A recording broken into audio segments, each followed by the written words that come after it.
PM Modi के आगे विपक्ष की एक नहीं चल रही। राहुल गांधी समझ ही नहीं पा रहे हैं कि पीएम मोदी को कैसे घेरे। एक एक करके राहुल गांधी का हर दाव उल्टा पड़ता जा रहा है। जो भी मुद्दा राहुल गांधी उठा रहे हैं वो फ्लॉप होता जा रहा है। जनता को तो बस अपने प्रधान सेवक पीएम नरेंद्र मोदी पर ही भरोसा है। ऐसे में राहुल गांधी करें तो करे क्या? देश के लोग उनके मुद्दों को भाव ही नहीं दे रहे हैं, जिससे चुनाव दर चुनाव कांग्रेस की करारी हार हो रही है। ऐसे में पूरी तरह से मुद्दा विहीन होने के बाद अब राहुल गांधी पूर्व उपराष्ट्रपति जगदीप धनखड़ को उकसाने चले हैं कि जगदीप धनखड़ सामने आकर मोदी सरकार के खिलाफ बयान दे, ताकि राहुल गांधी को मोदी सरकार और बीजेपी को घेरने का मौका मिले, जिससे वो सियासी माइलेज ले सके। लेकिन जगदीप धनखड़ कोई कच्चे खिलाड़ी नहीं है जो राहुल गांधी की जाल में फंस जाए। हालांकि धनखड़ को लेकर राहुल गांधी काफी बेचैन नजर आ रहे हैं। कैसे मोदी सरकार को घेरने में राहुल गांधी कामयाब नहीं हो पा रहे, बताते हैं आपको इस रिपोर्ट में। दर्शकों, वोट चोरी से लेकर एसआईआर और पूर्व उपराष्ट्रपति जगदीप धनखड़ के इस्तीफे जैसे तमाम मुद्दों पर बीजेपी ने विपक्ष को चारों खाने चित कर दिया है।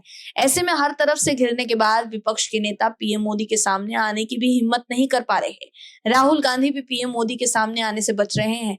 पीएम मोदी से आंख में आंख मिलाने से भाग रहे हैं। राहुल गांधी संसद के मानसून सत्र में सत्ता पक्ष और विपक्ष की रार सदन के भीतर ही नहीं बाहर भी दिखाई दे रही है।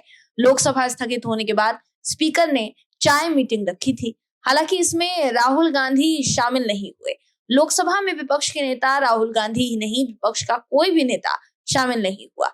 वहीं इस चाय पार्टी में पीएम मोदी ने विपक्षी नेताओं पर निशाना साधा। उन्होंने कहा कि कांग्रेस के कई युवा नेता बेहद प्रतिभाशाली हैं, हालांकि उन्हें बोलने का मौका नहीं मिलता है।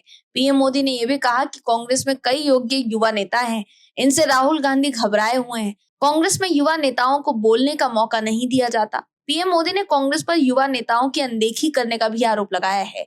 स्पीकर की चाय पार्टी में नेता प्रतिपक्ष राहुल गांधी के नहीं पहुंचने पर भी सवाल उठाए जा रहे हैं। खबर के मुताबिक पीएम मोदी ने प्रमुख विधेयकों पर बहस से दूर रहने के लिए विपक्ष की आलोचना की। उन्होंने कहा कि वे केवल व्यवधान पैदा करने में लगे रहे। दर्शकों, जब मौका होता है तब राहुल गांधी पीएम मोदी के सामने आकर आंख में आंख मिलाकर बात करने की हिम्मत नहीं जुटा पाते, लेकिन वो ऐसे मुद्दों की तलाश में जरूर रहते हैं जिससे वो बेवजह पीएम मोदी को घेर सके।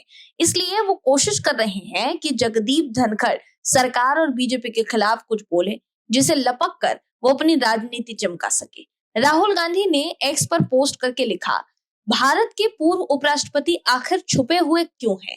क्यों ऐसी नौबत आ गई है कि वो बाहर आकर एक भी शब्द नहीं बोल सकते? सोचिए, हम कैसे समय में जी रहे हैं। इस्तीफा देने के बाद दोस्तों, पूर्व उपराष्ट्रपति जगदीप धनखड़ ने बता दिया था कि खराब स्वास्थ्य के कारण वो अपना इस्तीफा दे रहे हैं और अब वो आराम कर रहे होंगे।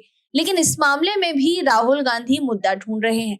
वो ये सोचकर हैरान है कि जगदीप धनखड़ ने अब तक कुछ बोला क्यों नहीं है, क्योंकि विपक्ष को लगता है कि सरकार के दबाव में आकर उन्होंने अपना इस्तीफा दिया है। मगर इस्तीफा देने के बाद चुप्पी साधकर जगदीप धनखड़ ने राहुल गांधी को इस मुद्दे पर बीजेपी के खिलाफ बोलने लायक भी नहीं छोड़ा है।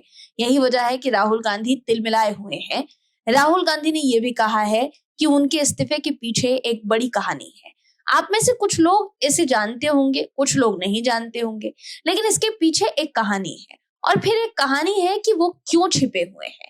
भारत के पूर्व उपराष्ट्रपति ऐसी स्थिति में क्यों हैं जहां वो एक शब्द भी नहीं बोल सकते और उन्हें छिपना पड़ रहा है। दोस्तों, राहुल गांधी के इन बयानों से आप समझ सकते हैं कि अपने इस्तीफे पर चुप्पी साधकर धनखड़ ने राहुल गांधी को कितना परेशान कर दिया है।